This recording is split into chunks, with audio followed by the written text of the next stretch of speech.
What we want to do is introduce the loop marketing design framework. This is something that we've come up with a particular emphasis on design because that's a key part of marketing, whether it's your sales collateral to email signatures to banners on social to landing pages, etc.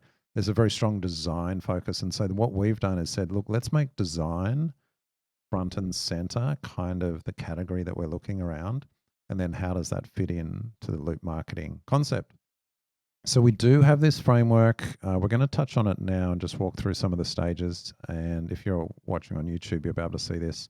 You can get access to this doc, Google Doc. I've got links in the show notes where you can get access to this. And also I've recorded some other videos that dive into it. But quite simply, if you think around the 4 stages, shall I go through each of them, Ian, Yeah, or do go you for it. want to make any other Yeah. comments at this No, point? no, go through the Yeah. If you think about the express stage, stage 1, which really is a focus on messaging, what problem you solve, who you solve it for, there's various, I guess, activities you'd focus on. There's a whole strategy piece, which is brand identity and your ICP or ideal customer profile.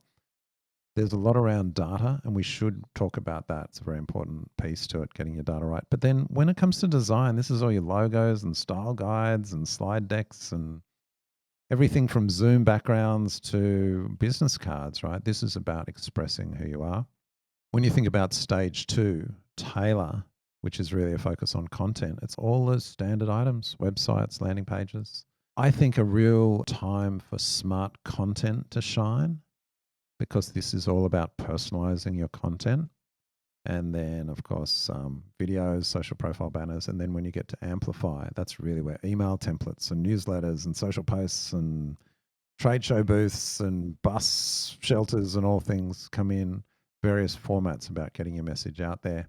Stage 4, which is really around Evolve, which, as we've said, is test and measure. That's maybe where A/B testing comes in, or multivariate testing and some other things like that.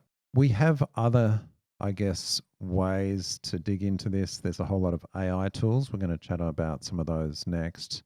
But one of the things, or one of the comments I wanted to make, Ian, was it seems like a lot of the AI tools mentioned by HubSpot in relation to loop marketing are either in beta or not even available yet. They're kind of a vision for the future, Mm. a little bit of vaporware vibes in some cases. But did you see much at Inbound that maybe demonstrated these tools, or was it still just very high level? It was still very high level, Craig. And so I think what has happened is I was talking to a couple of the engineers. Mm. Things are definitely moving very quickly. So I'll give you a little example. They mentioned that they do 40% more code commits every day, right? So just think about the way things are progressing to Mm. like a year ago. So what was new, let's say at Inbound 3 weeks ago, like has already progressed. Like I can Mm. see with the agents that are being rolled out and how they're becoming better, the assistants that are getting rolled out. Like you can definitely notice the difference. So I think yes, when they announced it, not everything may have been ready, but there is enough in there now for people to go and actually play with it. So currently, it's not being, even though they use Breeze credits, then because they're in beta, they're not using credits. So now is a time that I would encourage people, get the framework, go through and test the different agents out, see what's working, see what's not. Again, I'll come back to this. You need to have a good sense of what's happening. So I think a sense, and we'll talk about this further on. One of the agents that have been actually really good has been the deal loss agent. You still need to have a sense of your business and what's going on. You got to be tracking things. But the deal loss agent actually did a really good job of giving some very poignant feedback.